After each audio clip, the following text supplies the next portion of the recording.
আহ কি আরাম! বিশ্বাস করো বন্ধুরা, সারাদিন পরে তোমাদের দাদাভাইয়ের কাছে এত আরাম পাই। তোমাদের দাদা ভাই এত সুন্দর আরাম নেই, কি বলবো। হ্যালো বন্ধুরা, তোমরা সবাই কেমন আছো? আশা করি যে যেখানে আছো অনেক ভালো আছো। তো আমিও খুব ভালো আছি। সুজাতা ব্লগে তোমাদেরকে অনেক অনেক ভালোবাসা। তো চলো, সকালবেলা দেখো ব্রাশ করছি। মেয়ে বলছি তোমার ব্রাশটা করে ধরো, দেখো কি করছে দেখো। তো ভাবছি ব্রাশটা করে স্নানটা করে নেবো, যেহেতু গোপুসোনা আছে, গোপুসোনাকে তো প্রত্যেকদিন খেতেই দিতে হয়। তো স্নানটা করে নিয়েছি, তো এবারে গোপুসোনাকে খেতে দেবো। তো চলো, গোপুসোনাকে জামাটা খুলে দিই, দিয়ে স্নানটা করিয়ে দিই। হ্যাঁ, আর একটা কথা, স্নানটা করানোর সময় ক্যামেরাটা অফ হয়ে গেছিলো বলে ওটা শেয়ার করতে পারিনি। তো গোপুসোনাকে স্নানটা করিয়ে দিলাম, এবার ড্রেস পরিয়ে দেবো। তো চলো তোমরা দেখো।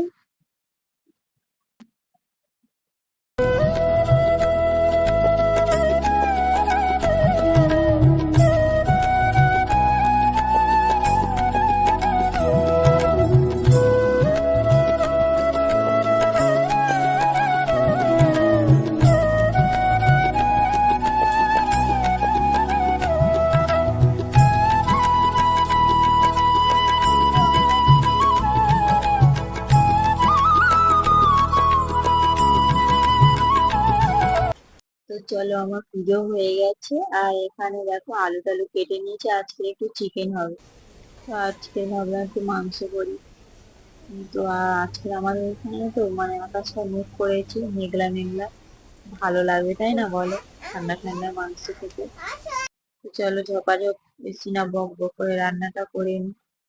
রান্নাটা বসিয়ে দিয়েছি, ফার্স্ট হচ্ছে আলুটা ভেজে নিয়েছি।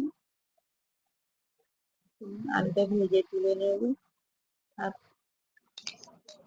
তারপরে মাংসটা দেখো কষতেছি, কষবো এবার।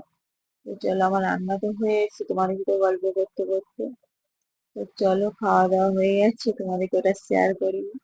চলে এসেছি, টানা ঘুম দেবো এবার।